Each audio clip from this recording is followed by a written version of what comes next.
So you can't blindly reject the claims made at the edge of science. For example, the idea that large rocks can drop from the skies was considered absurd by 18th century scientists. Okay, പതിനെട്ടാം നൂറ്റാണ്ടിലെ ശാസ്ത്രകാരന്മാർ വിചാരിച്ചിരുന്നത് ആകാശത്തിൽ നിന്ന് ഭൂമിയിലേക്ക് മണ്ണിലേക്ക് കല്ലുകൾ വന്ന് പതിക്കുമെന്ന് പറയുന്നത് ഒരിക്കലും സാധ്യമായ ഒന്നാണെന്ന് പതിനെട്ടാം നൂറ്റാണ്ടിലെ ശാസ്ത്രകാരന്മാർ കരുതിയിരുന്നില്ല. ദേ thought it is absurd. Okay, such A claim is absurd. തികച്ചും അസംബന്ധമായിട്ടുള്ളൊരു കാര്യമാണ്, അത് അസംഭവ്യവും അസംബന്ധവുമായിട്ടുള്ള കാര്യമാണ് എന്നാണ് പതിനെട്ടാം നൂറ്റാണ്ടിൽ കരുതിയിരുന്നത്. But even Thomas Jefferson, the third president of America, he remarked that some scientists, these scientists are actually the scientists are actually lying, and there is no proof that rocks can actually fall from the sky. But later studies proved that rocks can fall from sky. Okay, and we call it meteorites അല്ലെങ്കിൽ ഉൽക്കകൾ നമ്മൾ വിളിക്കുന്നു. Nevertheless, stones do fall from the heavens. They are called meteorites, and our preconceptions have no bearing on the truth of the matter. Okay, അപ്പോൾ നമ്മൾ 18-ാം നൂറ്റാണ്ട് വരെ പല പ്രമുഖരും ഒരുപക്ഷെ കരുതിയിരുന്നത് ഈ ആകാശത്തിൽ നിന്ന് കല്ലുകൾ ഭൂമിയിലേക്ക് വരില്ല, അല്ലെങ്കിൽ അങ്ങനത്തെ ഒരു സാധ്യതയില്ല എന്നാണ്. പക്ഷേ later science proved it is possible, and we call it meteorites, and rocks don't fall on earth, but at times very frequently stones do fall on the earth's surface, and when you collect such remnants or such pieces, and when you make a study, you realize that it is actually falling from the sky. Okay, അപ്പോൾ ആദ്യകാലത്ത് നമ്മൾ തള്ളിക്കളഞ്ഞിരുന്നുവെങ്കിലും പിന്നീട് ശാസ്ത്രം അത് ശരിയാണെന്ന് തെളിയിക്കുമ്പോൾ നമുക്കത് സ്വീകരിക്കേണ്ടതായി വരികയും ചെയ്യുന്നുണ്ട് എന്നുള്ളതാണ്. Okay, so but the truth was established only, but this is important, but truth was established only um, with the help of evidences, right? But the truth was established only by a careful analysis of dozens of independent witnesses to a common meteorite fall. Okay, അപ്പോൾ ഒന്നിലധികം ആളുകൾ, dozen കണക്കിന് ആളുകൾ ഒരു പ്രത്യേക സമയത്തുണ്ടായ മെറ്റീരിയറൈറ്റ് ഫോളിനെ കണ്ടു എന്ന് പറയുകയും അങ്ങനെ കാണുന്ന മെറ്റീരിയറൈറ്റ് ഫോളുകളുടെ അവശിഷ്ടങ്ങൾ ഭൂമിയിൽ നിന്ന് കളക്ട് ചെയ്യുകയും ആ അവശിഷ്ടങ്ങൾ പഠിക്കുകയും ചെയ്തതിൻ്റെ ഭാഗമായിട്ടാണ് യഥാർത്ഥത്തിൽ ഉൽക്കകൾ എന്ന് പറഞ്ഞൊരു സാധ്യത യഥാർത്ഥത്തിലുണ്ട് എന്ന് ശാസ്ത്രലോകം പതിയെ അംഗീകരിക്കുന്നത്. പക്ഷേ ഒരു കാലഘട്ടത്തിൽ, ഒരു നൂറ്റാണ്ടിൽ ഉൽക്കകളെ കുറിച്ചിട്ടുള്ള ധാരണ ലോകത്ത് മനുഷ്യർക്കുണ്ടായിരുന്നില്ല എന്നതും നമ്മൾ ശ്രദ്ധിക്കേണ്ട ഒരു കാര്യം ആണ്. Now he talks about prejudice. So prejudice means literally prejudgment. What is prejudice? Prejudice means prejudgment, അല്ലെങ്കിൽ ഒരു മുൻധാരണ, അല്ലെങ്കിൽ മുൻകൂട്ടിയുള്ള ഒരു തെറ്റിദ്ധാരണ എന്ന് വേണമെങ്കിലും പറയാം.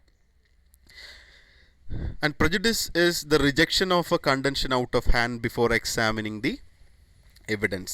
തെളിവുകൾ കേൾക്കാൻ പോലും കൂട്ടാക്കാതെ എന്തിനേയും നമ്മൾ തള്ളിക്കളയുന്നതിനെയാണ് എന്തെന്ന് പറയുന്നത്? പ്രീ ജഡ്ജ്മെൻറ്റ് അല്ലെങ്കിൽ prejudice എന്ന് പറയുന്നത്. If we wish to find out the truth of the matter, we must approach the question with as open a mind as we can, and with a deep awareness of our own limitations and predispositions. But if you want to have a really scientific approach, if you really want to make an objective approach, and if you wish to find out the truth of any matter, for that matter, you need to have an approach, and this approach has to be very open. You need to have a very open approach with a deep awareness of our own limitations and predispositions. Okay, അപ്പോൾ നിങ്ങൾക്ക് എന്തെങ്കിലും കാര്യങ്ങൾ ശാസ്ത്രീയമായി പഠിക്കണമെന്നുണ്ടെങ്കിൽ നിങ്ങൾ എന്ത് ചെയ്യണം? You should abandon prejudice. And what is prejudice? Prejudice is rejection of any contention out of hand without examining the evidence. തെളിവുകൾ ഉണ്ട് എന്ന് പറഞ്ഞാലും തെളിവുകൾ പരിശോധിക്കാൻ പോലും കൂട്ടാക്കാതെ എന്തിനേയും തള്ളിക്കളയുന്ന രീതിയാണ്. അത് ശാസ്ത്രത്തിലാവാം, സമൂഹത്തിലാവാം, കലയിലാവാം, ജീവിതത്തിലാവാം.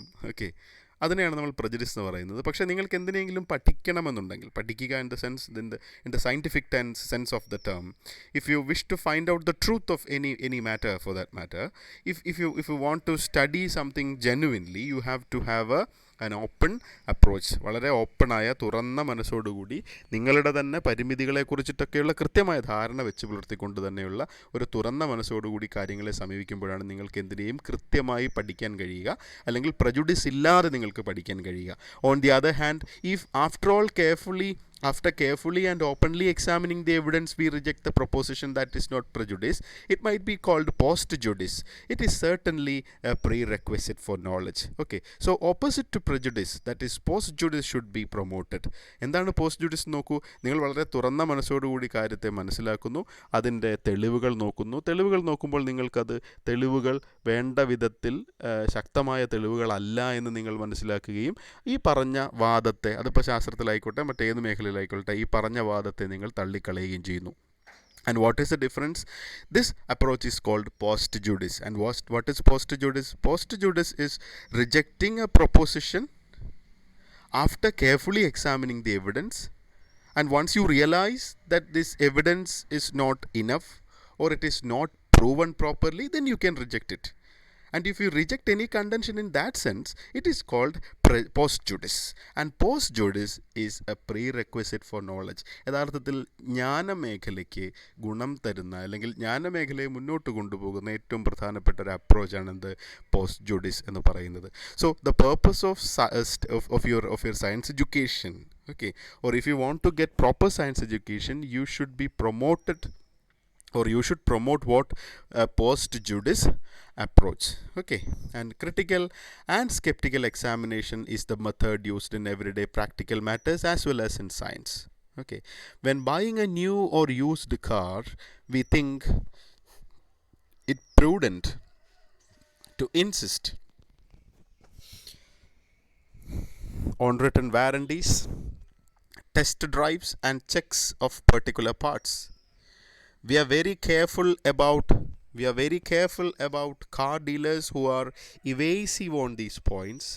Yet the practitioners of any borderline beliefs are offended when subjected to similarly close scrutiny. Many who claim to have extraordinary perceptions also claim that their abilities decline when they are carefully watched.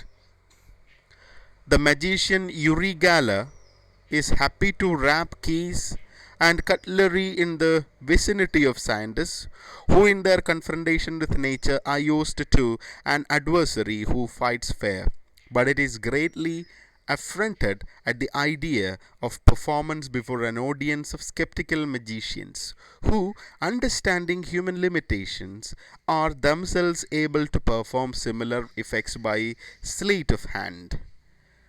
Where skeptical observation and discussion are suppressed, the truth is hidden. The proponents of such borderline beliefs, when criticized, often point to